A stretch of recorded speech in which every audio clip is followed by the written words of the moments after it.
Everyone, good evening, good evening, good evening. कैसे हो तुम सब? यस यस यस, कैसे हो तुम सब? First of all, wishing you all a very happy Saturday. Yes, Saturday है आज। आपको बहुत बहुत बहुत ज्यादा मुबारक हो।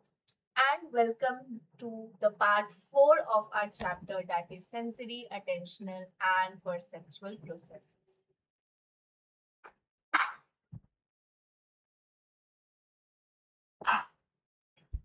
सॉरी, मैंने छींकने भी तुम्हारा वेलकम कर दिया है ना।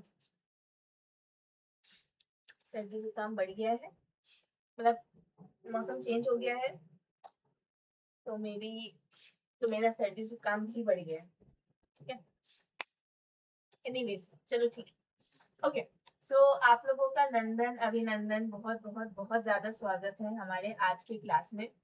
यस, कैसे हो तुम सब? फाइनली कैसे हो, कैसे हो, कैसे हो? कैसा रहा तुम्हारा पूरा हफ्ता? हाँ, कैसा रहा? अच्छा था, खराब था, कैसा था बताओ? Everything was good? Yes, okay. So I assume कि तुम सब कुछ ठीक हो, मस्त हो, एंजॉय कर रहे हो मॉनसून का सीजन, है ना? मॉनसून का सीजन तुम चाय पकौड़ों के साथ खाने एंजॉय कर रहे हो या मैगी के साथ एंजॉय कर रहे हो? Yes, okay. सो अगर हम चैप्टर की तरफ पहले बात करें या तुम्हारे बारे में और बात करें? जो तुम्हारे बारे में थोड़ा और बात करें। आज सैटरडे है, सैटरडे है तो इसमें इतना क्या परेशान होना है ना? सो कैसे ही चल रही है तुम्हारी छुट्टी? मतलब छुट्टियां तो ऑफ कोर्स नहीं, अब तुम्हारे स्कूल शुरू हो गए, तो कैसा चल रहा है स्कूल सारा? All good? कोई प्रॉब्लम तो नहीं हो रही है ज्यादा? ज्यादा परेशान तो तुम लोग नहीं हो रहे हो? इस वाला चैप्टर तुम्हें ज्यादा परेशान तो नहीं कर रहा है? हाँ, अगर कुछ भी कर रहा है तो तुम मुझे बताना, मैं हूं ना। तुम्हें चिंता करने की जरूरत नहीं, एटलीस्ट साइकोलॉजी में तो बिल्कुल भी तुम्हें जरूरत नहीं है। Yes, okay. और जहाँ जहाँ पे मानसून बहुत ज्यादा हो रहा है, बाढ़ आ गई है, लैंडस्लाइड आ गए हैं, तो आई होप आप लोग सब ठीक हो, सुरक्षित हो, आप लोग ज्यादा परेशान नहीं हो। Yes, okay. So with this, let's begin.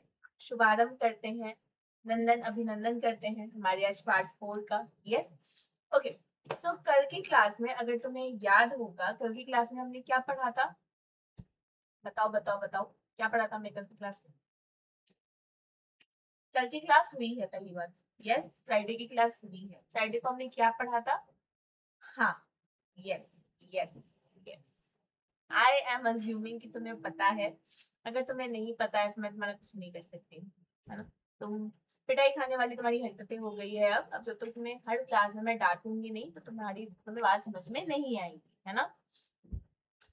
खैर, तो कल की क्लास में एज यू ऑल नो, कल की क्लास में अपन लोगों ने अटेंशन पूरा खत्म कर दिया था, और आज की क्लास में हम लोग अब परसेप्शन शुरू करेंगे। तो कहने का मतलब हमारा सेंसेशन ऑलरेडी खत्म हो चुका है, अटेंशन हमने कल खत्म कर दिया था, और आज से हम परसेप्शन शुरू करेंगे। तो परसेप्शन इस चैप्टर में सबसे बड़ा है, क्यों? क्योंकि यहाँ पर परसेप्शन पे बहुत ज्यादा क्वेश्चंस भी आते हैं। ऐसा नहीं अटेंशन और सेंसेशन पे नहीं आते हैं, बट परसेप्शन का वेटेज बहुत ज्यादा है। ठीक है, तो हमने सेंसेशन खत्म कर दिया था, sense modality, absolute threshold, difference threshold, ये करके हमने खत्म कर दिया था। Yes, okay. उसके बाद हमने आपके अटेंशन के बारे में पढ़ा था, अटेंशनल प्रोसेसेस, पूरा अटेंशनल प्रोसेस हमने कल खत्म कर दिया था। तो जैसी हमारी क्लास की परंपरा, प्रतिष्ठा, अनुशासन है, कल अब आज अपन लोग उस चैप्टर जो भी हमने कल पढ़ा था, दैट इज अटेंशन, उसका पूरा रिकैप एक बार कर लेंगे, क्योंकि मुझे पता है तुम्हें तो करने का समय मिलता नहीं है, काफी बिजी इंसान हूँ, काफी बिजी लोगों को मैं पढ़ा रही हूँ, है ना? तुम लोग को समय तो मिलता नहीं है, तो क्लास में रिकैप कर लिया करो कि कल क्या पढ़ा था हमने, है ना? क्या बोलूं मैं? बोलो, क्या बता, बोलूं क्या मैं मेरे पे बोलने के लिए तुमने कुछ छोड़ा है मेरे पास अब? हाँ, परेशान करके रखा हुआ है तुम लोगों ने मुझे। नेवर माइंड, ठीक है। तो कल की क्लास में हमने अटेंशन पढ़ा था। अटेंशन क्या होता है? जो तुम किसी के ऊपर ध्यान देते हो, जो तुम किसी पढ़ाई पे नहीं देते हो, है ना? पढ़ाई पे देते नहीं हो, अपने दोस्त पे या अपने एंटरटेनमेंट पे, अपने फ्री टाइम पे तुम ज्यादा देते हो, वो होता है attention. Attention is what, basically जब तुम्हारे पास बहुत सारी आजू बाजू में चीजें हैं, तुम्हारे आजू बाजू बहुत सारे स्टिमुलस हैं, ऑब्जेक्ट्स हैं, उसमें से तुम कुछ ही स्टिमुलस को सेलेक्ट करते हो और उसी को प्रोसेस करने के लिए आगे भेजते हो, that is called attention. Yes, तो अटेंशन का कल हमने डेफिनेशन पढ़ा था। तो what is it? It is a process जहाँ पे कुछ स्टिमुलाई को हम सेलेक्ट करते हैं from a very group of others. Yes, उसको अपन लोग अटेंशन कहते हैं।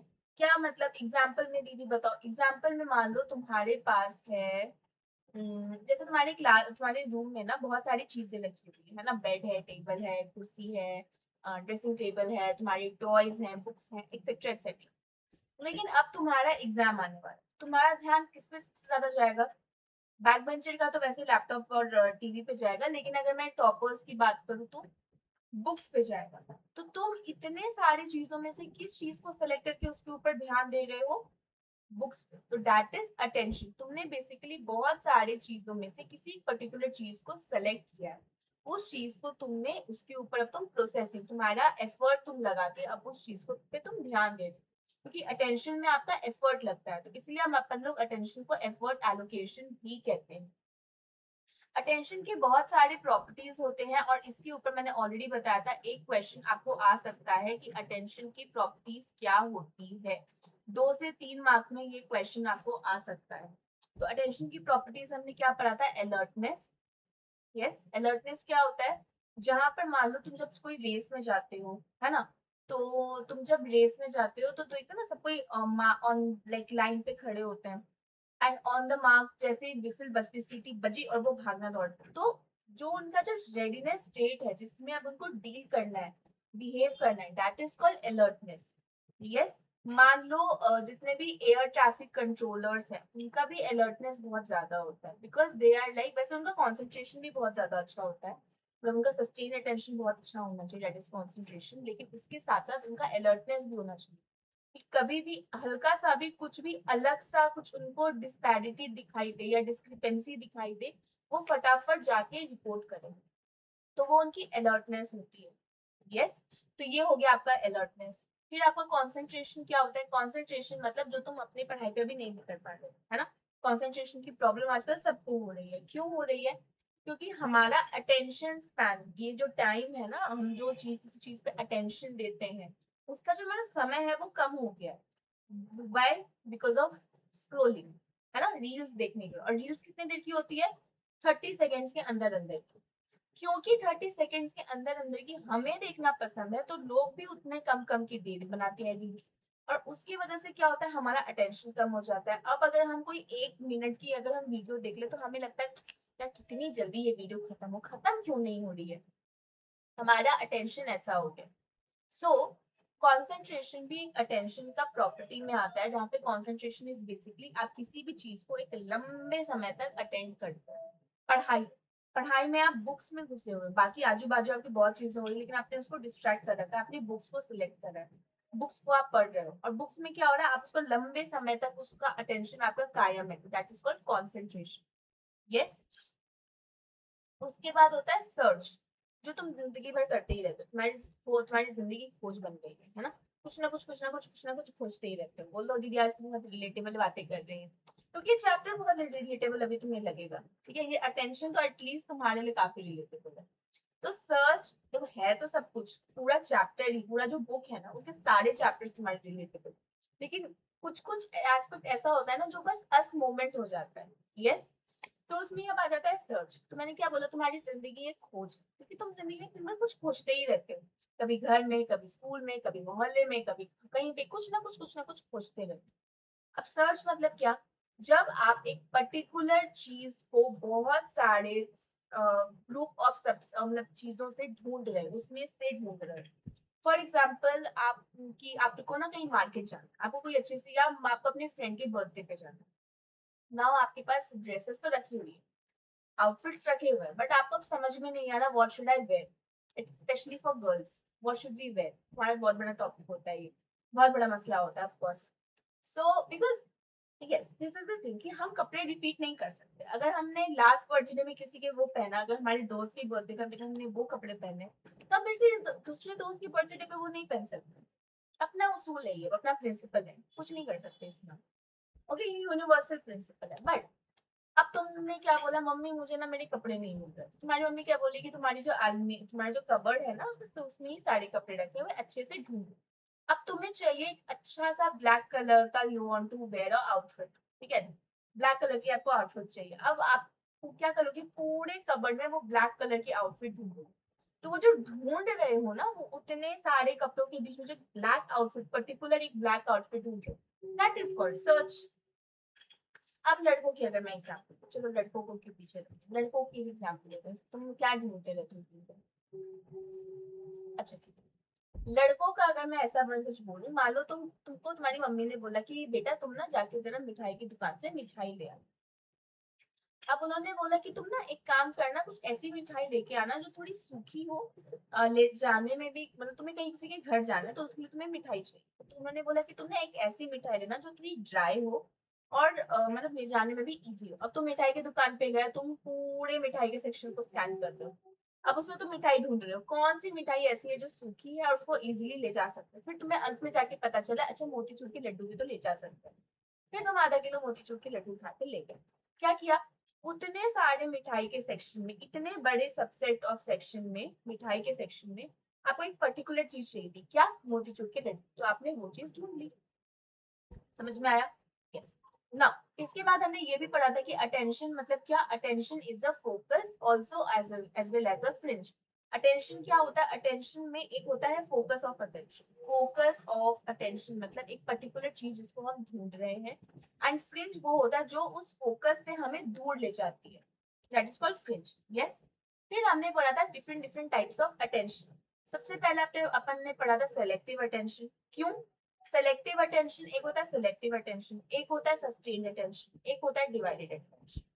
अब मैं अगर बात करूं सेलेक्टिव अटेंशन, सेलेक्टिव क्या होता है, एक बहुत बड़े सबसेट से जब आप एक पर्टिकुलर चीज को ही अटेंड कर पा रहे हो, दैट इज कॉल्ड सेलेक्टिव। क्यों सेलेक्टिव अटेंशन? क्योंकि हमारा जो परसेप्शन की कैपेसिटी है, परसेप्चुअल कैपेसिटी है, वो काफी लिमिटेड है, और हम एक ही बार में बहुत सारी चीजों को प्रोसेस नहीं कर सकते, एक बार में हम एक ही चीज समझ सकते हैं, हमारा स्टोरेज बहुत कम है ना, वो वाला रील आता है ना, 4 GB का तो स्टोरेज है, लेकिन 128 GB का सिलेबस हमें पढ़ना पड़ता, तो सिस्टम तो हैंग हो गई, वो वाली बात है कि हमारा परसेप्चुअल सिस्टम की लिमिटेशन है, एक उसकी कैपेसिटी है कि उतना ही वो एक particular amount of information he load ले सकता है, वो ज्यादा नहीं ले पाएगा।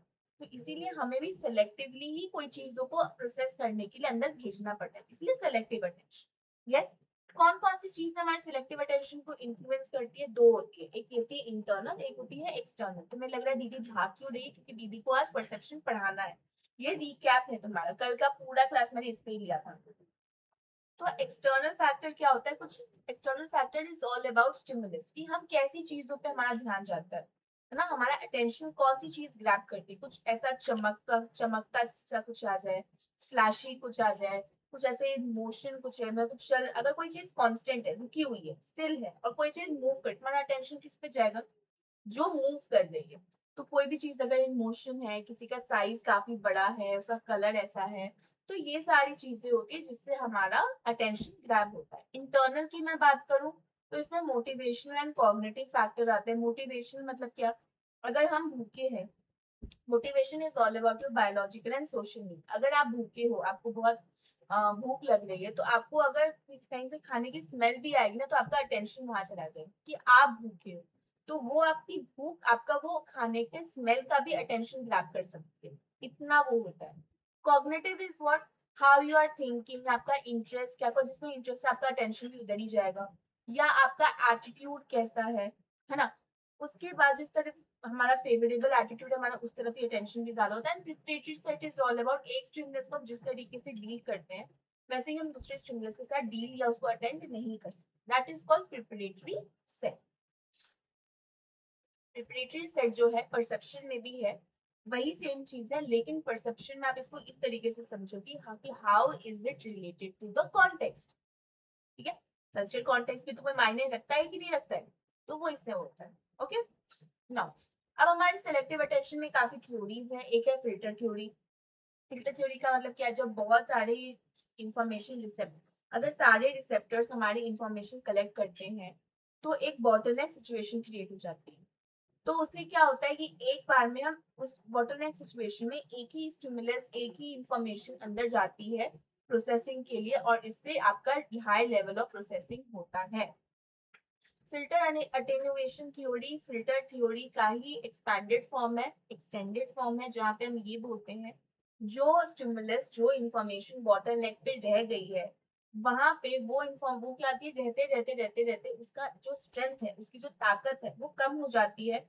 और कम होने की वजह से वो इतनी ज्यादा वो अपनी एनर्जी लूज कर चुकी है कि वो आराम से इजीली वो पास हुआ है, तो उसको इतना फोर्स की जरूरत नहीं है, वो इजीली आ सकती है।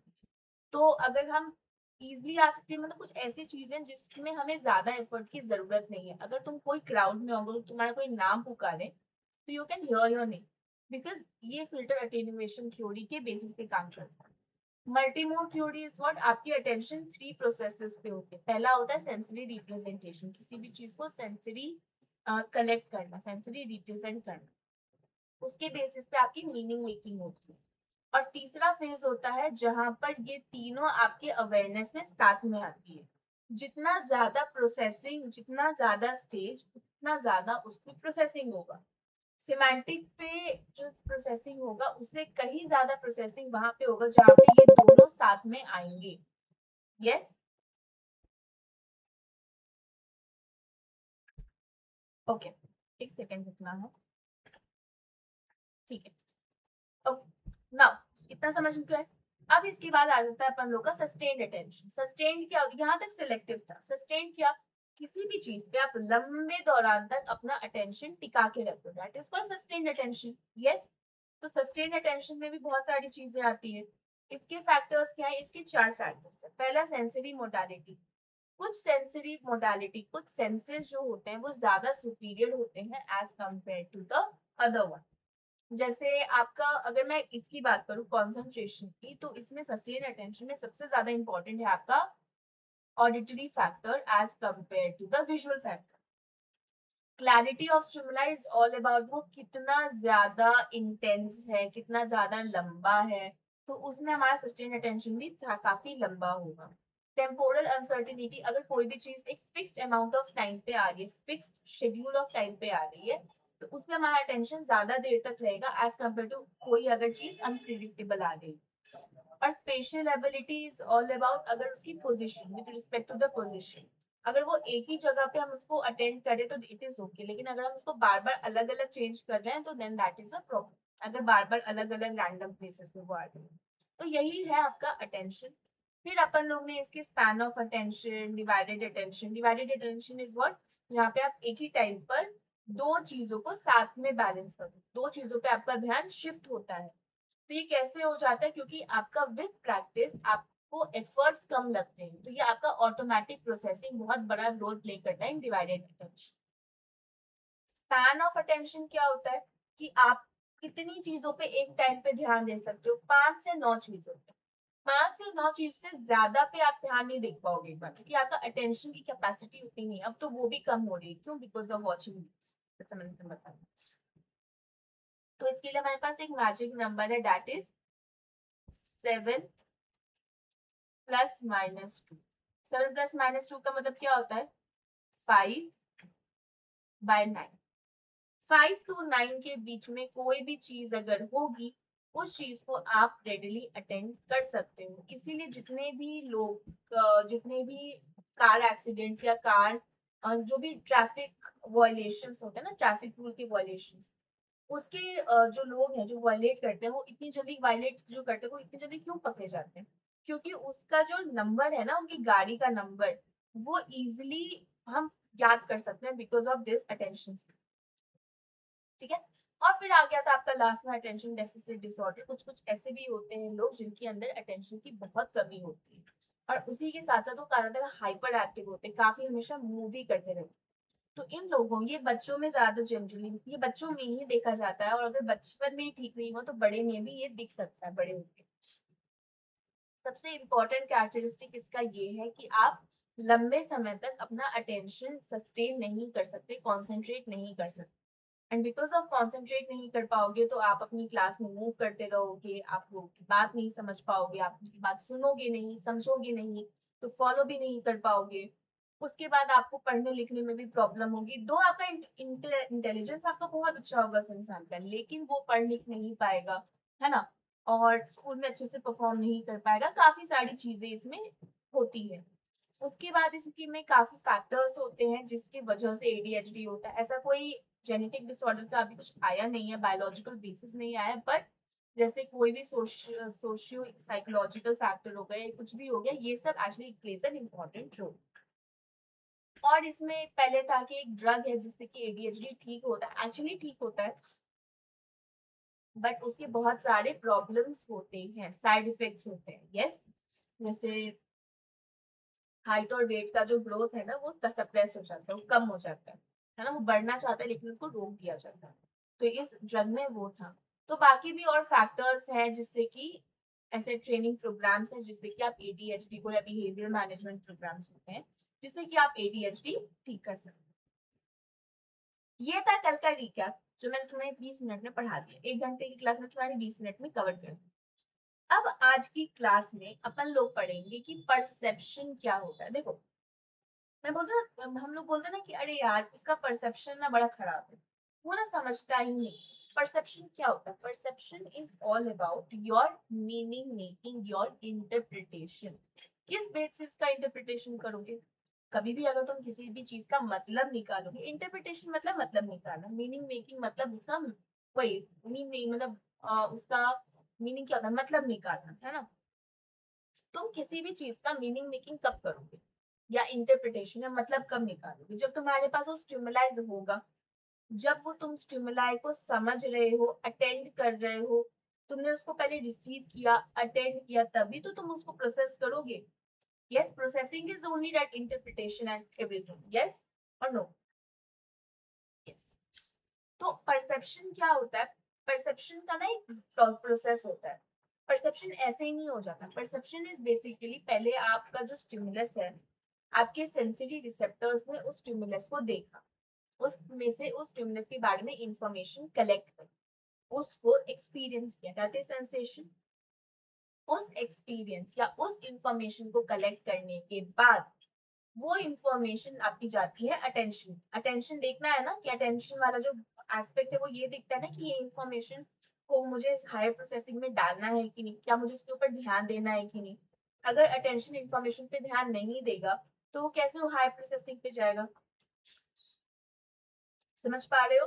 तो स्टिमुलस सेंसेशन क्या हुआ? स्टिमुलस का इंफॉर्मेशन निकालना, इंफॉर्मेशन समझना कि वो क्या है, तो इंफॉर्मेशन कलेक्ट करके वो अपने हायर प्रोसेसिंग में भेजता है जहाँ पे अटेंशन वाला काम शुरू होता है। तो जब उसको पता चलता है अच्छा मुझे इस बात को क्लिक करता है कि अच्छा मुझे ये इंफॉर्मेशन को अटेंड करना है, तो वो इंफॉर्मेशन अटेंड करता है और उसके बारे में और इंफॉर्मेशन आगे जाती है, हायर प्रोसेसिंग में जाती है। हायर प्रोसेसिंग में आ जाता है आपका perceptual processes, that is perception. Perception में हम क्या करते हैं? परसेप्शन में हम उस चीज को समझते हैं, वो चीज कहाँ से आई, उसका कॉन्टेक्स्ट क्या था, वो ऐसा क्यों है, उसका सब कुछ हम परसेप्शन में करते हैं। उसका कलर क्या है, उसका हाइट क्या है, उसका शेप क्या है, ये सब परसेप्शन। स्टिमुलस सेंसेशन क्या करता है? वो बस उस इंफॉर्मेशन को वैसे ही कलेक्ट करता है। और बाकी की जो ये चीजें होती है ना, अटेंशन वाली काम, अटेंशन में वो इंफॉर्मेशन परसेप्शन तक लाया जाता है थ्रू अटेंशन। एंड परसेप्शन में तो उसकी मीनिंग नहीं होती। तुम्हें सेंसेशन, अटेंशन, परसेप्शन समझ में आया क्या होता है, क्यों ये तीनों इतना इंटरलिंक्ड है? क्योंकि बिना सेंसेशन की तो अटेंशन और परसेप्शन नहीं हो पाएगा, और बिना सेंसरी सेंसेशन और अटेंशन के परसेप्शन नहीं हो सकता। तो तीनों एक दूसरे से, तीनों की कड़ी एक दूसरे से जुड़ी हुई है। Got it? सेंसेशन समझ गए, अटेंशन समझ गए, अब अपन लोग परसेप्शन समझते ना। तो हमारा जो सेंसरी ऑर्गन है, जो में हमारे सेंसरी रिसेप्टर्स हैं, वो कब एक्टिवेट होते हैं? जब उनको कोई स्टिमुलेशन होती है, जब कोई स्टिमुलस उसके सामने आता है और उसका दरवाजा नॉक नॉक करता है। यस, तो स्टिमुलेशन के बेसिस पे आपका सेंसरी ऑर्गन एक्टिवेट हो जाता है, तो उसको पता चलता है कि अच्छा ये है, ये मुझे देखना है, ये मुझे सुनना है, ये मुझे टेस्ट करना है, इसकी इंफॉर्मेशन मुझे आगे तक पहुंचानी है, ऊपर तक पहुंचानी है। यस, तो ये हो गया तुम्हारा सेंसरी ऑर्गन। तो क्या होता है, अब ये जो पर्टिकुलर जो बहुत इनिशियल एक्सपीरियंस है, इसको ही हम सेंसेशन कहते हैं। लेकिन क्या सेंसरी ऑर्गन तुम्हें ये बता पाएगा कि ये इंफॉर्मेशन किस बारे में है, कहाँ से आई है, क्यों आई है? क्या सेंसेशन तुम्हें ये बताएगा? नहीं बताएगा। तुम्हें इसके बारे में कैसे पता चलेगा? जब तुम इस इंफॉर्मेशन पे ध्यान दोगे, मतलब अटेंशन दोगे। और अगर तुम अटेंशन दोगे तो क्या वो इंफॉर्मेशन ऊपर तक जाएगा? जाएगा। वहां पे जाके क्या होगा? उसकी प्रोसेसिंग होगी, दैट इज उसकी मीनिंग मेकिंग निकाली जाएगी, उसका कॉन्टेक्स्ट समझा जाएगा, उसका हर एक चीज एनालाइज होगा, दैट इज कॉल्ड परसेप्शन। तो आपका सेंसेशन ये अंडरस्टैंडिंग नहीं देगा स्टिमुलस के बारे में, जो सेंस ऑर्गन को उसने स्टिमुलेट किया वो नहीं मिलेगा। मतलब हमारे सेंसरी ऑर्गन को ये इन्फॉर्मेशन नहीं होगी कि ये लाइट कहाँ से आई, क्यों आई, कैसे आई, ये साउंड कहाँ से आया, क्यों आया, कितनी इंटेंसिटी पे है, उसको ये नहीं पता चलेगा। Yes, in order to make इस चीज का समझ आने के लिए, इस चीज की समझ के लिए कि ये रॉ मटेरियल ने सेंसरी सिस्टम को ये रॉ मटेरियल क्या दे रहा है, उसको अपन लोग को आगे प्रोसेस करना पड़ता है। यस, क्या हम हमारी सेंसरी सिस्टम हमें इंफॉर्मेशन दे रही है, उसको अपन लोग को एनालाइज करना पड़ता है। तो इसको करने के लिए हम क्या करते हैं, जो भी हमारे पास इंफॉर्मेशन आया है, जिस स्टिमुलस से आया है, जो इंफॉर्मेशन हमारे पास आई है, उस चीज का हम मतलब निकालते हैं, उस चीज को एक हम मीनिंग देते हैं। कैसे? अपनी लर्निंग से, हमारी मेमोरी से, हमारे मोटिवेशन से, हमारी इमोशन से, और हमारे अदर साइकोलॉजिकल प्रोसेसेस से। एग्जाम्पल बने, फॉर एग्जाम्पल, तुम्हारा अभी तुम क्लासरूम में बैठ के अपना पढ़ाई कर रहे हो, है ना? एक सेकंड रुकना। हाँ,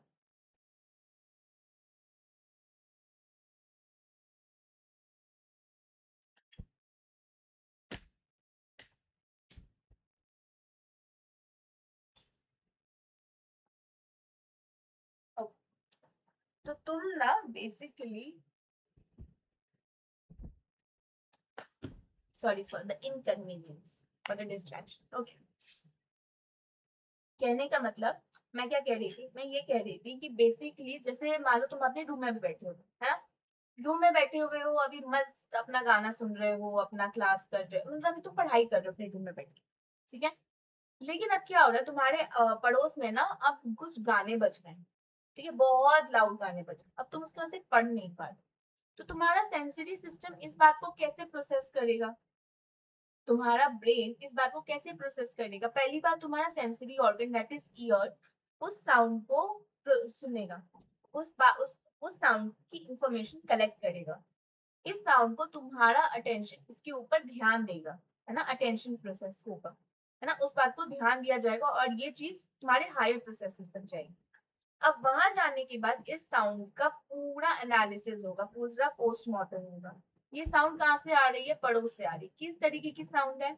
थोड़ी अच्छी सी साउंड है, मतलब थोड़ी प्लेजेंट साउंड लग रही है ना? तीसरी चीज आप क्या देखोगे, ऐसा साउंड मैंने पहले कब सुना था, आपका एक्सपीरियंस। उसके बाद ऐसा साउंड हम कब सुनते हैं?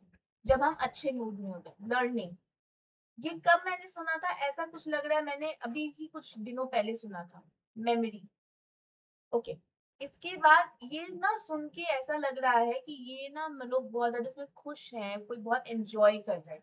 इमोशंस, एक्सपीरियंसेस, मुझे लगता है मैंने ना ये बचपन में भी सुना था, मैंने ये बहुत पहले भी सुना था। जब जब अच्छा मौका होता है ना, इस टाइप का साउंड बजता है। एक्सपीरियंस, क्या हुआ, उस साउंड को कितनी सारी चीजों ने एनालाइज किया, देखा तुमने? कितनी सारे फैक्टर्स ने एनालाइज किया, और उन सब फैक्टर्स के एनालिसिस के बाद रिजल्ट ये आया कि ये साउंड जो है शादी का साउंड है, शादी हो रही है बगल में। तो तुम इंटरप्रेट करते हो, ओ बगल में शादी हो रही है इसीलिए इतना साउंड हो रहा है। समझ में आया? पता चला कितना लंबा प्रोसेस तुम इतने कम सेकंड में समझ जाते हो? मतलब ये कितने मिली सेकेंड में ये प्रोसेसेस होते हैं, तुम्हें समझ में आ रहा है? This is called perception. एक और एग्जांपल दो, मजा आया समझ के? एक और एग्जांपल। अच्छा, तुम किचन में गए और तुम्हें ना बहुत भूख लगी, ठीक है। तो तुमने क्या किया, तुम्हारे पास एक खाना, मतलब तुम्हारी मम्मी ने कुछ खाना बना के रखा हुआ है, ऐसा नहीं कि नहीं बना हुआ है, बना हुआ है, पर तुमने खाया नहीं because you were busy in playing games, of course. और तुम गेम्स खेल रहे थे या फिर तुम वो निश्चय भैया के वीडियोस देख रहे थे ना, ट्रिगर इंसान भैया या लाइव इंसान भैया के, तो मतलब हाँ उनके वीडियोस देख रहे थे, ऑफ कोर्स, ठीक है। अब देखते देखते क्या हुआ, तुम्हें भूख लगी, तो तुमने क्या किया, तुम किचन में गए और तुम्हारे सामने रखा हुआ था कड़ी चावल रखा हुआ था, कुछ तो रखा हुआ था, मतलब तुमने वो कभी जिंदगी में पहले खाया नहीं है, तो तुमने पहले खाया बट तुम्हें याद नहीं है तुमने क्या, ऐसा कुछ तुमने कभी पहले खाया था कि नहीं। तो तुमने कड़ी चावल रखा हुआ था, और माँ आंटी ने, माँ की मम्मी ने उसको पड़ो वो अच्छे से कवर करके रखा हुआ था, और आपने वो जाके खाया।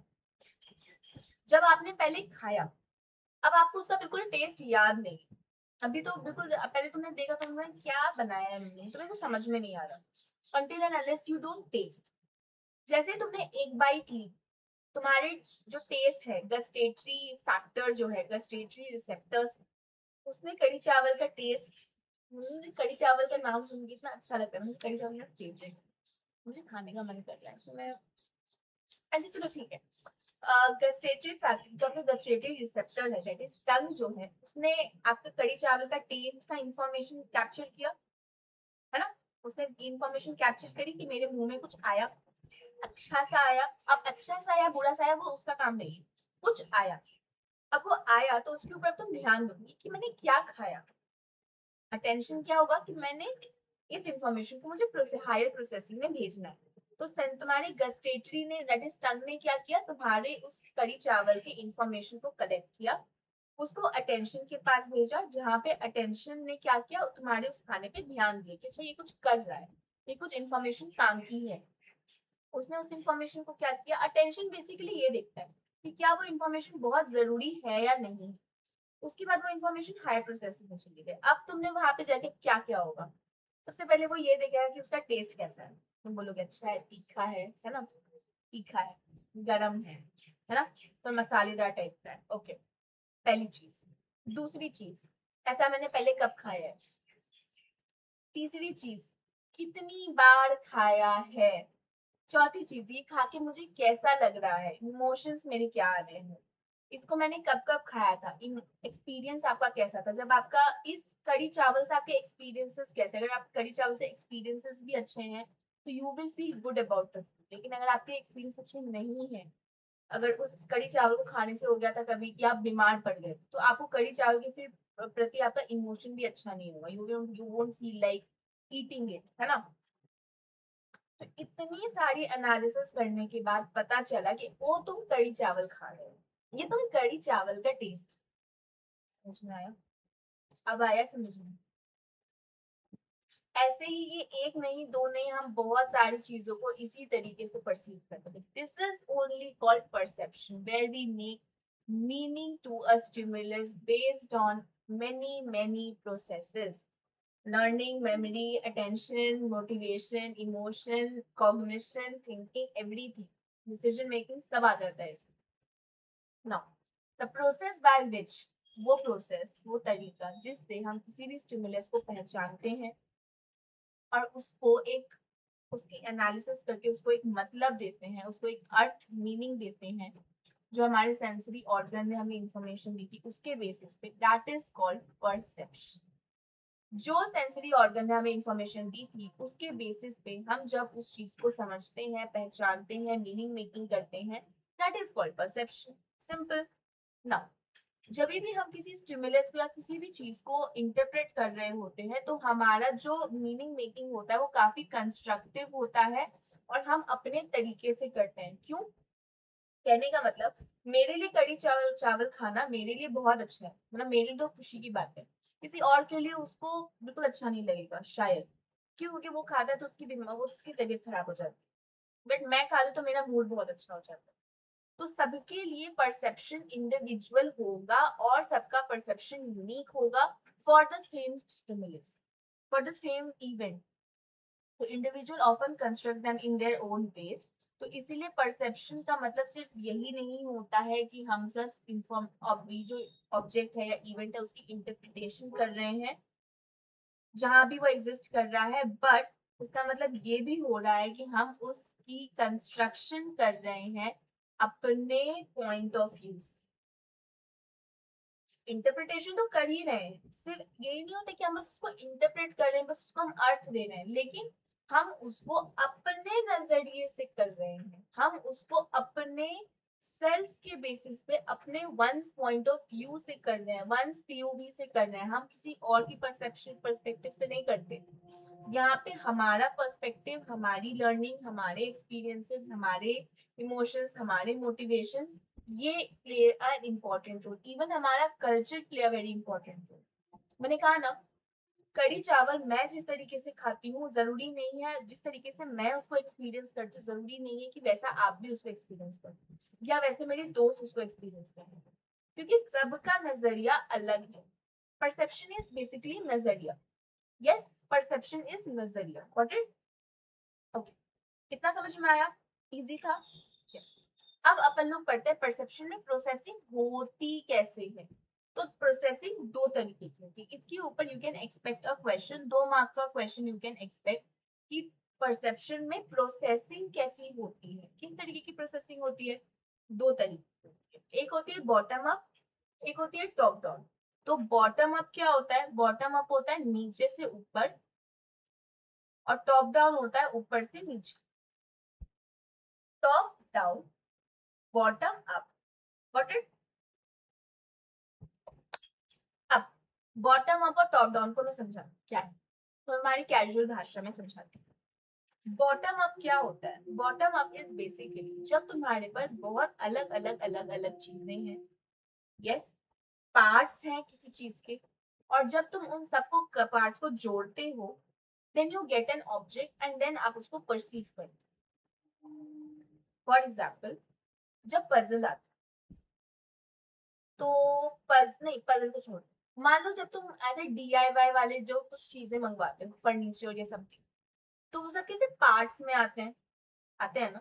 फिर तुम क्या करते हो? उन सारे पार्ट्स को जोड़ते हो, मैनुअल पढ़ के, दिमाग लगा के, थोड़ा बहुत कुछ करते हो, अपना दिमाग 220 IQ लगाते हो और उसको यूज करते हो। यस, उसको तुम जोड़ते हो सारे पार्ट्स। सारे पार्ट्स को जोड़ने का, फॉर एग्जाम्पल तुमने कुछ मंगवाया और सारे पार्ट्स को जोड़ने के बाद इट बिकेम अ टेबल, वो टेबल बन गया। तो तुम्हारे परसेप्शन में वो क्या आया कि इतने ये सारे जब पार्ट्स ऐसे पार्ट्स होते हैं ना, और जब हम इसको जोड़ेंगे तो ये जाके टेबल बने, तुम्हारे दिमाग में ये चीज एक फिट हो जाएगी। अब मान लो टॉप डाउन क्या होता है? टॉप डाउन इज बेसिकली जैसे तुमने देखा फूल, फूल मतलब इंग्लिश वाला फूल नहीं, हिंदी वाला फूल, फ्लावर, फूल, फ्लावर। ओके, मान लो कोई फेवरेट फ्लावर ले रहे हैं, रोज ले रहे हैं। तो मान लो रोज, तुम जब रोज को देखते हो तो तुम उसको रोज जैसा देखते हो या उसके अलग अलग पार्ट्स के फॉर्म में उसको देखते हो? रोज के फॉर्म में देखते हो। तो that is top down processing. तुमने पहले पूरा ऑब्जेक्ट देखा, होल देखा, होल मतलब छेद नहीं, होल मतलब वो WHOL वाला होल है ना, ये वाला होल। किसी भी चीज को तुमने पहले पूरा उसको रिकॉग्नाइज किया, और उसके बाद तुमने जाके बाद में उसके दिमाग में उस चीज का बाइफर्केशन किया होगा कि उन सबके ये पार्ट्स होते हैं, ये पार्ट्स भी होते हैं, ये पार्ट भी होता है, ये पार्ट। Got it? एक जगह तुम क्या कर रहे हो? पार्ट को जोड़ के एक चीज को, एक पूरे चीज को रिकॉग्नाइज कर रहे हो। दूसरी जगह क्या कर रहे हो? पूरे चीज को पहले, जो पूरा जो होल है, एक ऑब्जेक्ट है, पहले उसको पूरे ऊपर से नीचे के फॉर्म में तुम उसको समझ रहे हो, उसके बाद तुम उसके कंपोनेंट्स को समझ रहे हो। दोनों के बीच में डिफरेंस समझ में आया? एक हुआ पार्ट टू होल, एक हुआ होल टू पार्ट। तो जो पार्ट टू होल होता है ना, that is called bottom up process, और जो होल टू पार्ट्स होता है ना, that is called top down process. आवाज आ रही है कोई अगर बैकग्राउंड आवाज आए आए तो इग्नोर कर देना, ठीक है? ओके, अब ये बात है कि हम किसी भी ऑब्जेक्ट को किस तरीके से आइडेंटिफाई करते हैं, यही है that is called processing approach in perception. हम किसी भी चीज को, किसी भी ऑब्जेक्ट को किस तरीके से परसीव करते हैं या किस तरीके से हम उसको प्रोसेस करते हैं, किस तरीके से आइडेंटिफाई करते हैं। जैसे कोई भी चीज को हम किस तरीके से आइडेंटिफाई करें, कोई भी ऑब्जेक्ट, कैसे हम डॉग को, how do we identify a dog, because we have first recognized its furry coat, its foreleg, its ear, eyes and so on, or first we recognize these parts because we have first identified a dog. क्या करते हैं पहले, हम क्या करते हैं जब भी तुम एक किसी डॉग को देखते हो ना, बहुत क्यूट सा लगता है, डोरेबल से डॉग होता है ना, क्यूट क्यूट से छोटे छोटे, तो तुम पहले क्या देखते हो, तुम उसको पहले पूरा उसके पार्ट्स को अलग अलग अलग अलग करके, फिर उसके पार्ट्स को अलग अलग देखते हो और फिर उसको जोड़ के समझते हो कि ये डॉग है, या पहले तुम उसको पूरा डॉग देखते हो फिर उसके अलग अलग पार्ट्स को कंसीडर करो, क्या करते हो, किस तरीके से तो हम डॉग को आइडेंटिफाई करते हैं?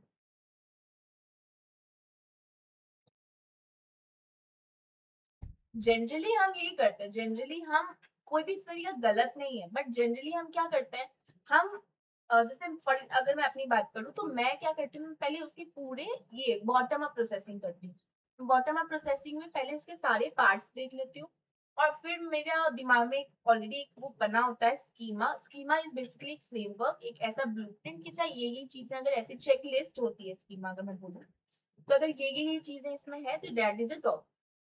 तो मेरा बॉटम अप प्रोसेसिंग काम करता है ना।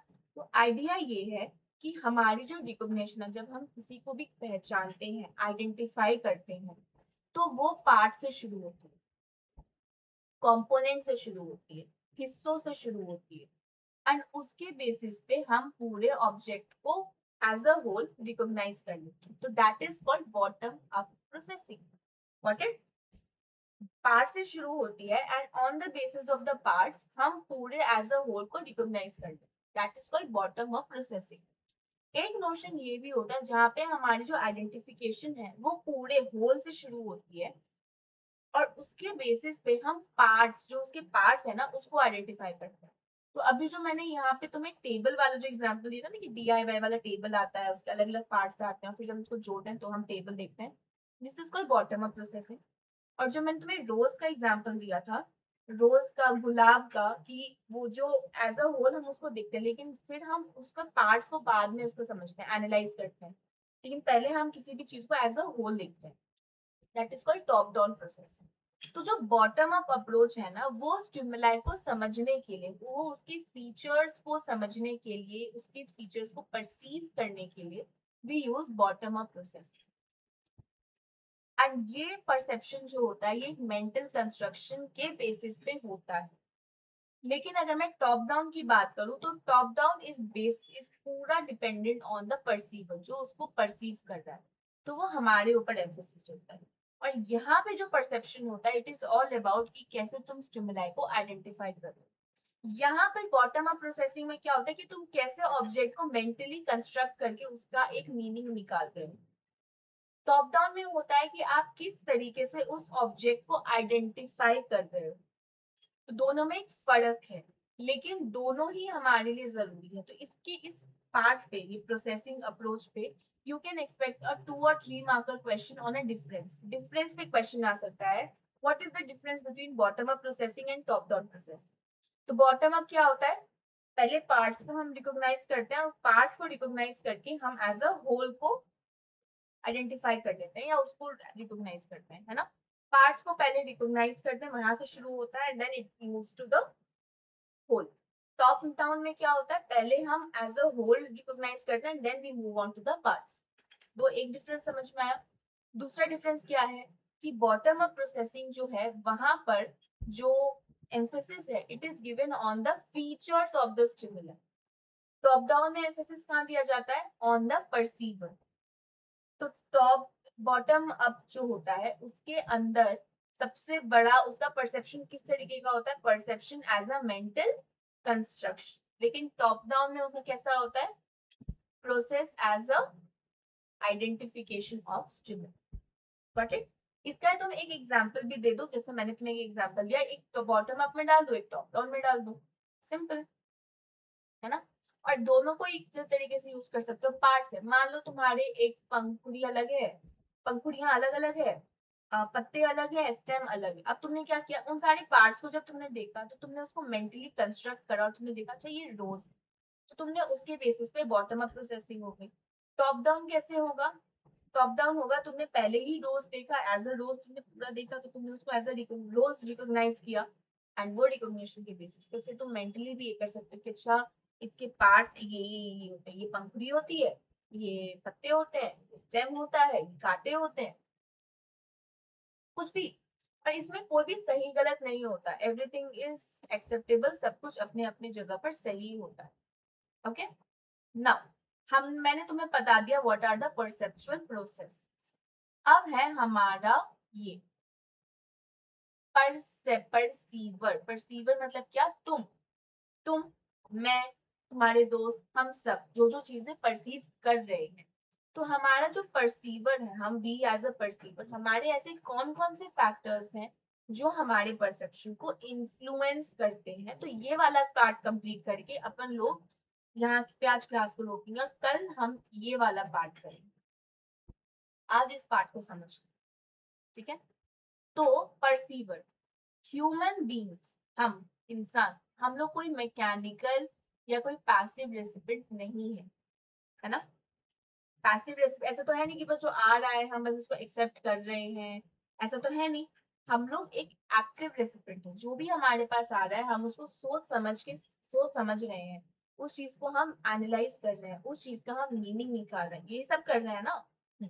तो human beings are not just mechanical and passive recipient of the stimulus, they are creative being, और अपने सराउंडिंग को, अपने एक्सटर्नल वर्ल्ड को पूरा समझने की कोशिश करते हैं अपने तरीके से।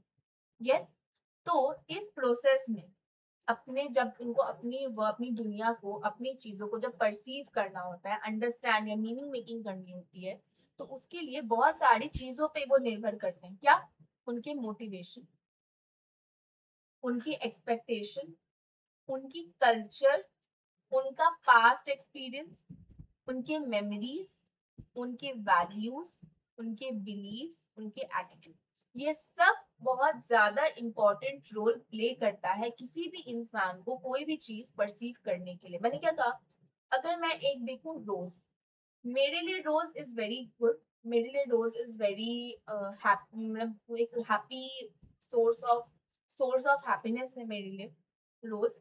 तुम्हारे लिए शायद रोज से तुम्हें नफरत हो, किसी और के लिए रोज देख के वो रोना शुरू कर दे, किसी और के लिए रोज को देख के वो एंग्री हो जाए, गुस्सा हो जाए।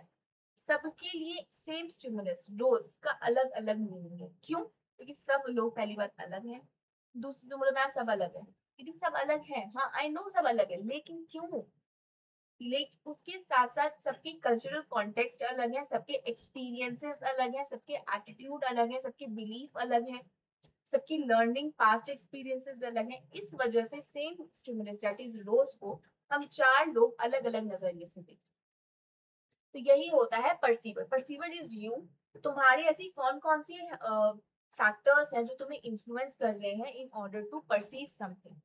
तो सबसे पहला अगर मैं बात करूं, जो है इन्होंने भी लिस्ट किया, मोटिवेशन।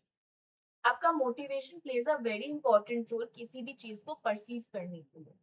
यस, तो मोटिवेशन क्या होता है, कोई भी ऐसी जरूरत, जब जो भी आपकी जरूरत है, जो आपको आपकी गोल तक पहुंचाने में आपको एज अ फ्यूल दे रही है, that is called motivation.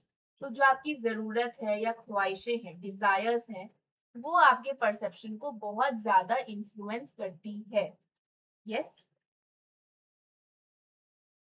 the need and desire of a perceiver strongly influence her or his perception. People want to fulfill their needs and desire through different means. तुम आपकी जरूरत, आपकी इच्छाएं, आपकी ख्वाहिशें, ये बहुत सारी, ये आपकी पहली बात तो आपकी परसेप्शन को इन्फ्लुएंस करेगी। क्यों, क्योंकि पहली बात, हर इंसान की अपनी कुछ जरूरतें, अपनी ख्वाहिशें होती है, जो वो अलग अलग तरीकों से पूरा करना चाहता है ना। जैसे one way to do this is to perceive object in a picture as something that will satisfy their need। एक तरीका क्या है अपनी ख्वाहिशें या अपनी जरूरतें पूरी करने का, किसी भी ऑब्जेक्ट को ऐसा देखो कि ये मेरी इस जरूरत को पूरा कर सकता है, उस नजरिए से उसको देखो। मैंने क्या बोला, परसेप्शन पे हम यहाँ पे बात कर रहे हैं। तुम्हारा मोटिवेशन कैसे फुलफिल होगा अगर तुम किसी ऑब्जेक्ट को इस तरीके से देखो कि ये मेरे मोटिवेशन को फुलफिल कर सकता है, ये मेरी जरूरत को फुलफिल कर सकता है। फॉर एग्जाम्पल अभी तुम्हें भूख लगी है, तुम्हारा बायोलॉजिकल नीड है भूख, भूख लगी है। अब तुमने यहाँ पर सामने देख लिया एप्पल, क्या तुम्हारा एप्पल तुम्हारी इस भूख को मिटा सकता है? क्या उसको सेटिस्फाई कर सकता है? हाँ, तो Apple is a something which can satisfy your hunger need. प्यास लगी है, तुम मार्केट चले गए, तुम्हें बहुत प्यास लगी, तुमने वैसे ही कहीं पे देख लिया कि तुम्हारे पास थम्स अप की बॉटल दिख गई। क्या थम्स अप की बॉटल तुम्हारी नीड सेटिस्फाई करेगी? तुम्हारी थर्स्ट, तुम्हारी प्यास, थर्स्ट को सेटिस्फाई कर सकती है? हाँ, तो तुम क्या सीखोगे कि यस, थम्स अप या ऐसा भी कुछ पीने वाला जो कॉम्बो होता है चीज, वो चीज मेरे प्यास को बुझा सकती है। One way to do is to perceive object in a picture, कि वो आपकी जरूरतें पूरी करेगा। तो इस तरीके का एक एक्सपेरिमेंट कंडक्ट हुआ था ऑन हंगर। हंगर का परसेप्शन पे क्या इन्फ्लुएंस है? तो जब भी हम किसी भी भूखे इंसान को कोई भी एम्बिगुअस, एम्बिगुअस मतलब कोई भी इसमें क्लियर पिक्चर नहीं है, कुछ भी उसका मतलब हो सकता है। मेरे लिए अगर ये एप्पल है तो तुम्हारे लिए वो ऑरेंज भी हो जाएगा, इट इज लाइक दैट। अगर किसी भी भूखे इंसान को हम कोई भी एम्बिगुअस या वेग पिक्चर दिखाएंगे, तो they were found to perceive them as a picture of food object more than satiated non hungry person। कहने का मतलब, अगर मैंने क्या बोला, एम्बिगुअस स्टिमुलाई का कोई भी मीनिंग हो सकता है, लेकिन अगर जो भी इंसान भूखा है, वो अगर वो इंसान उस ऑब्जेक्ट को, जो एम्बिगुअस ऑब्जेक्ट है जिसका कोई भी मतलब निकल सकता है, उस ऑब्जेक्ट को देखे, तो वो उसमें क्या ढूंढेगा? खाना। तो वो उसको खाने के परसेप्शन में ही उसको ढाल देगा, उसको परसेप्शन, उसको परसीव उसमें ही करेगा कि कुछ खाने की चीज है। तुमने देखा कि भूख कैसे कोई भी चीज को परसेप्शन में कर देता है। फॉर एग्जाम्पल, एक और मैं एग्जाम्पल लेती हूँ, जैसे तुम कार्टून वगैरह देखते हो, कार्टून में दिखाते हैं ना कि जब कोई इंसान बहुत ज्यादा भूखा होता है, तो उसको अपने जैसे जैसे दो दोस्त हैं और दो दोस्त ने बहुत देर से कुछ नहीं खाया, तो एक दोस्त जो है, एक दोस्त को इतनी ज्यादा भूख लगी कि वो अपने सामने वाले दोस्त में खाना देखेगा, उसको इंसान नहीं देखेगा, उसको अपना दोस्त नहीं देखेगा, उसको अपना खाना देखेगा। उसका परसेप्शन देख रहे हो कैसा बदल गया है? यही वाली बात। तो ये है आपका मोटिवेशन, जो आपके परसेप्शन को काफी ज्यादा इन्फ्लुएंस करता है। आपका जिस तरीके का मोटिवेशन होगा, आप उसी तरीके से कोई भी चीज को एक्सपीरियंस भी करोगे, परसीव भी करोगे, और वही चीज को आप ऐसा देखोगे कि ये मेरी इस जरूरत को पूरा कर सकता है। मोटिवेशन समझ में आया? Now let's go to expectations और परसेप्चुअल सेट्स। अच्छा, ये है तुम्हारा परसेप्शन, मैंने जो तुम्हें तब से बता रही थी शुरुआती तौर पे, कि जब पहले हम वो हम कर रहे हैं, बस ये 1 मिनट का समझ लो कि कोई भी स्टिमुलस है, उसको तुम्हारे सेंसरी ऑर्गन, सेंसरी रिसेप्टर ने उसको देखा, उसमें से इंफॉर्मेशन कलेक्ट करी, उस इंफॉर्मेशन को आपके अटेंशन अटेंशन मिली, अटेंशन मिलने के बाद वो हायर प्रोसेसिंग में चला गया, जहाँ पे आपको बहुत सारे उसके मीनिंग मेकिंग हो रही है, and then you will perceive the object as is as a it's का एंड रिजल्ट। यस, यही मुझे तुम्हें रिवाइज करना है। ओके, एक्सपेक्टेशन और परसेप्चुअल सेट। एक्सपेक्टेशन और परसेप्चुअल सेट क्या होता है? किसी भी एक पर्टिकुलर सिचुएशन का या किसी भी इवेंट का या किसी भी चीज का हमारी एक उम्मीद होती है, पर एक्सपेक्टेशन होती है कि ये सिचुएशन ऐसे टर्न होगी या ये सिचुएशन ऐसी ही होनी चाहिए। दैट एक्सपेक्टेशन, तो the expectation about what we might perceive in a given situation also influence our perception। Expectation of what? Expectation की इस सिचुएशन में, ये पर्टिकुलर सिचुएशन में मैं कैसे इसको परसीव करूंगी, उस बात की जो एक्सपेक्टेशन होती है वो भी हमारे परसेप्शन को इन्फ्लुएंस करेगी। तो यहाँ पे जो आपका ये जो फिनोमिना है, परसेप्चुअल फेमिलराइजेशन और परसेप्चुअल जनरलाइजेशन, ये एक टेंडेंसी शो करती है, strong tendency to see what we expect to see even when the result do not accurately reflect external reality। so, sir के ऊपर से निकल गया। परसेप्चुअल जनरलाइजेशन या परसेप्चुअल फेमिलराइजेशन का मतलब ये होता है, जैसा आपने कोई भी इवेंट को परसीव किया, उससे जो आपकी उम्मीदें हैं, चाहे वो वैसी हो या ना, उसका जो आपने एक्सपेक्ट किया वो फ्रूटफुल हो, वो सच में हो या ना हो, उसका उससे आपको फर्क नहीं पड़ता, लेकिन वो एक्सपेक्टेशन का आपकी परसेप्शन पे एक बहुत इंपॉर्टेंट रोल होता है। इवन दो रिजल्ट आपको वो एक्यूरेटली वो नहीं दिखा रहा है, लेकिन आप किसी भी चीज को उसी नजरिए से देखने की कोशिश करते हो जैसे आप उसको इतने दिनों से देखते आ रहे हैं। फॉर एग्जाम्पल, आपका दोस्त, आप अपने दोस्त को शुरू से देखते आ रहे हो कि वो बहुत अच्छा है, वो बहुत ज्यादा मतलब मेहनती है, वो बहुत ज्यादा मेरे लिए कुछ भी कर सकता है। एक दिन उसने तुमसे झूठ बोल दिया, एक दिन, क्या तुम उसको फिर वो वैसे देखना शुरू कर दोगे कि यार ये तो हमेशा झूठ ही बोलता है? या नहीं, तुम क्या करोगे, नहीं अच्छा यार ठीक है, तो आज उसने झूठ बोला, लेकिन वो हमेशा ऐसा नहीं है। क्यों? क्योंकि आपकी आपके दोस्त के बारे में एक एक्सपेक्टेशन है जो आपके दोस्त के परसेप्शन को, इस दोस्त के परसेप्शन को इन्फ्लुएंस कर रही है। ये एक्सपेक्टेशन आपके परसेप्शन को इन्फ्लुएंस कर रही है। समझ में आ रही है बात? इसी तरीके से मान लो आपकी सुबह में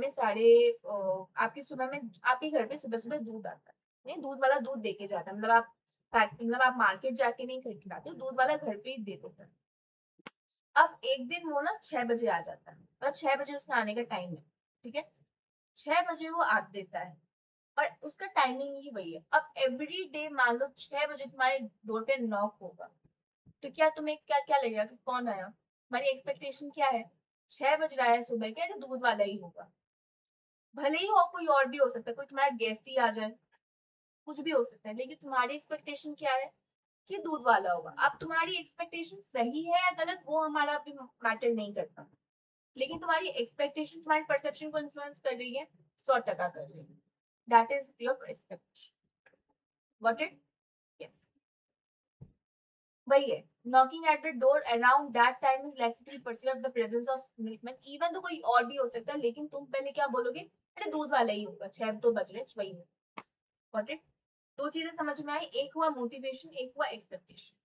अब हो जाता है, एक आ जाता है आपका cognitive style. Cognitive style is तुम अपने एनवायरनमेंट से किस तरीके से डील कर रहे हो, उसका एक कंसिस्टेंट तरीका होता है, उसका एक कंसिस्टेंट वे होता है। समझ में आ रही है बात? Cognitive style is basically a consistent way of dealing with your environment, है ना? एक पर्टिकुलर चीज है, उसका तुम इसी तरीके से बिहेव करोगे, दूसरी चीज है तुम इसका इसी तरीके से बिहेव करोगे, that is consistent way of dealing with your environment. तो ये हमारे परसेप्शन, ये हमारे एनवायरनमेंट के परसेप्शन को काफी इन्फ्लुएंस करता है। तो हमारे पास काफी तरीके की कॉग्निटिव स्टाइल है जो हम एनवायरनमेंट को परसीव करने के लिए इस्तेमाल करते हैं। एक सबसे ज्यादा इम्पोर्टेंट जो हम एक्सटेंसिवली यूज करते हैं वो है फील्ड डिपेंडेंट और फील्ड इंडिपेंडेंट कॉग्निटिव स्टाइल। इसकी ये इंपॉर्टेंट है, मैं पहले बता दूं, इसके ऊपर you can expect 2 mark of question. और ये जो परसीवर वाला पूरा एस्पेक्ट है ना, ये भी आपके 3 से 4 मार्क में आ सकता है, क्योंकि ये बहुत ज्यादा वो नहीं है, मतलब तुमसे पूछ लिया जाएगा कि परसीवर का एज क्या क्या फैक्टर्स परसीवर को इन्फ्लुएंस करते हैं ड्यूरिंग परसेप्शन, तो आपको ये सारी चीजें लिखनी पड़ेगी। तो क्या है field dependent and field independent cognitive style? Field dependent का मतलब ये होता है, field dependent people they perceive the external world in its totality, और फील्ड इंडिपेंडेंट जो है उनको स्मॉलर यूनिट्स में ब्रेक डाउन करके समझने की कोशिश करते हैं। सेम लाइक वही top down and bottom up processing की तरह। कुछ क्लिक किया, top down and bottom up. तो जो फील्ड डिपेंडेंट होते हैं ना, वो कोई भी चीज को टॉप डाउन प्रोसेसिंग पे यूज देखते हैं, लेकिन जो फील्ड इंडिपेंडेंट होते हैं वो हर चीज को बॉटम अप, मतलब हर चीज को छोटे छोटे छोटे छोटे पार्ट्स में एनालाइज करके देखते हैं। तो अगर तुम ये देखो, ये वाला फिगर, तो इसमें ये तुमसे पूछा जा रहा है कि कितने ज्यादा ट्राइंगल्स इस पिक्चर में छिपे हुए हैं, और कितना टाइम तुम्हें लगा ये ढूंढने के लिए। ठीक है, जो इस फिगर को जल्दी कर लेगा उसको हम फील्ड इंडिपेंडेंट कहेंगे, और जो बहुत ज्यादा समय लेगा उसको हम फील्ड डिपेंडेंट कहेंगे। समझ में आया? फील्ड इंडिपेंडेंट वो होगा जो इसको, इस इमेज को छोटे छोटे पार्ट्स में ब्रेक डाउन करके समझ की कोशिश करेगा और ये देखेगा कि इसमें कितने ट्रायंगल है। फील्ड डिपेंडेंट वो इंसान होगा जो इसको एज अ होल देखेगा और उसको बहुत ज्यादा समय लग जाएगा। तो देख लो, एक बार ट्राई करना और फिर मुझे बताना कि तुम्हारे सोर्स क्या है। ठीक है, मैं तो नहीं बताऊंगी। मैं ये नहीं बताऊंगी, तुम अपना देख लो। ठीक है, तो ये हो गया कॉग्निटिव स्टाइल कि तुम अपने एनवायरनमेंट से किस तरीके से डील कर रहे हो, तो that refers to your cognitive style. ठीक है, तो इसमें मेन इंपॉर्टेंट था वही field independent and field dependent. अब जो लास्ट फैक्टर है जो हमारे एज अ परसीवर को इन्फ्लुएंस करता है during perception is your cultural background and experience. आपका कल्चर, आपका कॉन्टेक्स्ट, आपका socio cultural context, everything plays a very important role in influencing your cultural background and experience. तो बहुत सारे एक्सपीरियंसेस होते हैं, बहुत सारी लर्निंग होती है जो हर इंडिविजुअल के कॉन्टेक्स्ट में होती है और उस इंसान को इन्फ्लुएंस करती है। So different experiences and learning opportunities available to people in different cultural setting also influence your perception. बहुत सारी चीजें, ऐसी चीजें actually plays a very important role. जो लोग पिक्चरलेस एनवायरनमेंट से आते हैं, पिक्चरलेस मतलब वहां पे कोई पिक्चर इस्तेमाल ही नहीं होती, जैसे ट्राइबल वगैरह, उन लोगों को कोई भी ऑब्जेक्ट को इन अ पिक्चर आइडेंटिफाई करने में बहुत मुश्किल होती है। मान लो उन्होंने कभी भी ऐसा देखा नहीं कि उनको पिक्चर का कॉन्सेप्ट ही नहीं पता, कोई पिक्चर वाली चीज होती क्या, मतलब पिक्चर क्या होता है, इमेज क्या होता है, वो लोग फोटो फ्रेम्स का उनको कुछ नहीं पता।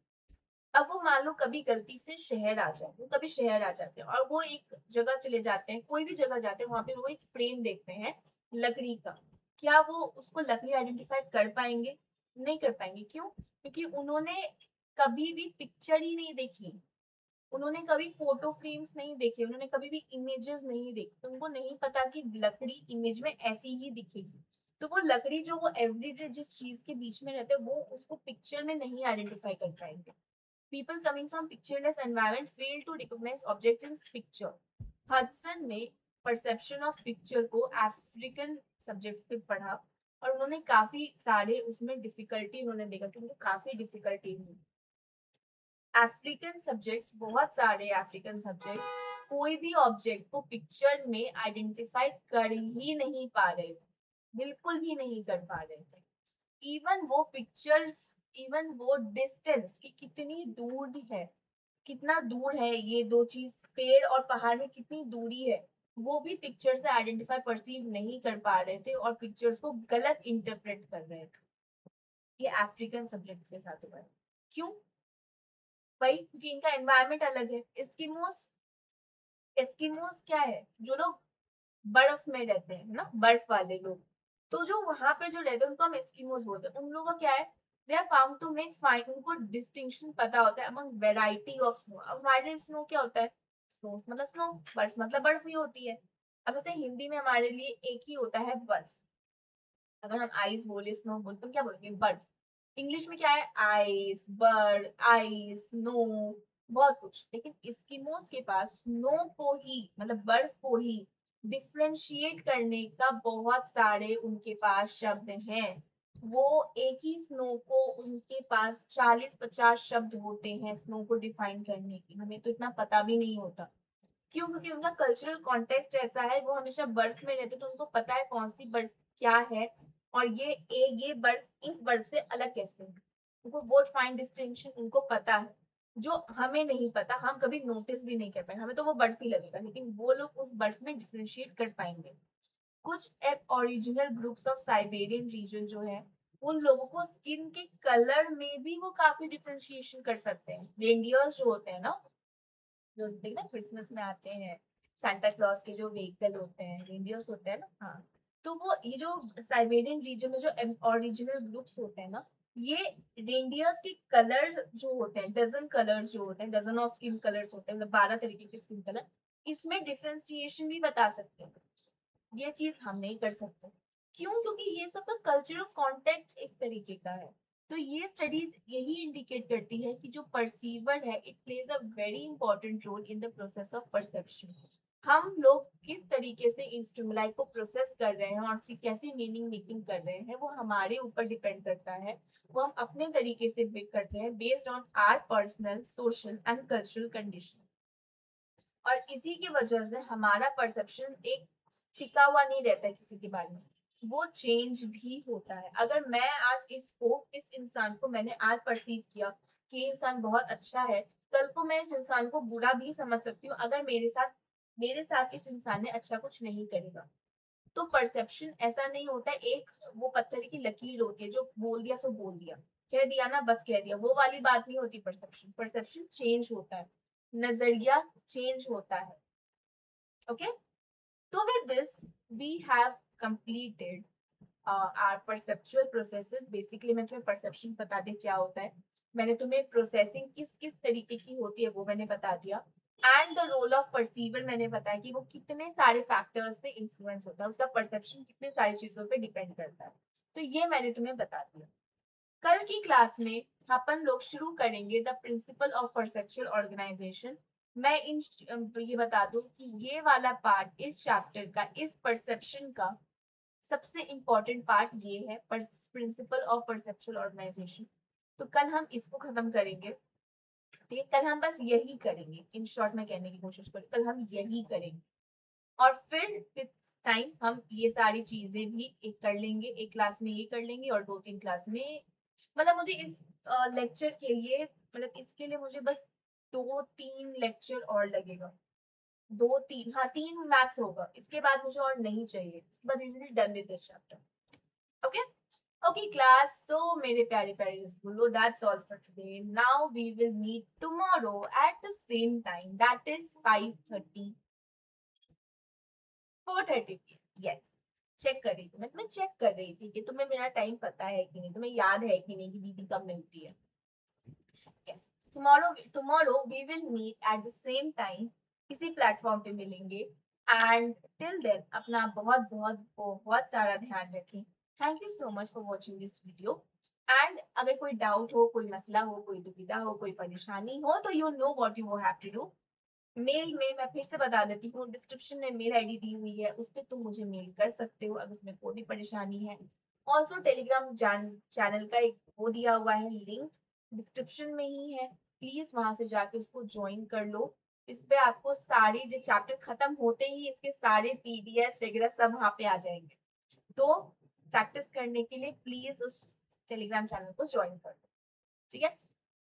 Till then, take care, बहुत सारा प्यार, see you tomorrow, and चाय पी लो तुम भी, चाय मैं भी पी लेती हूँ। Till then, take care, lots of love, see you tomorrow, bye bye।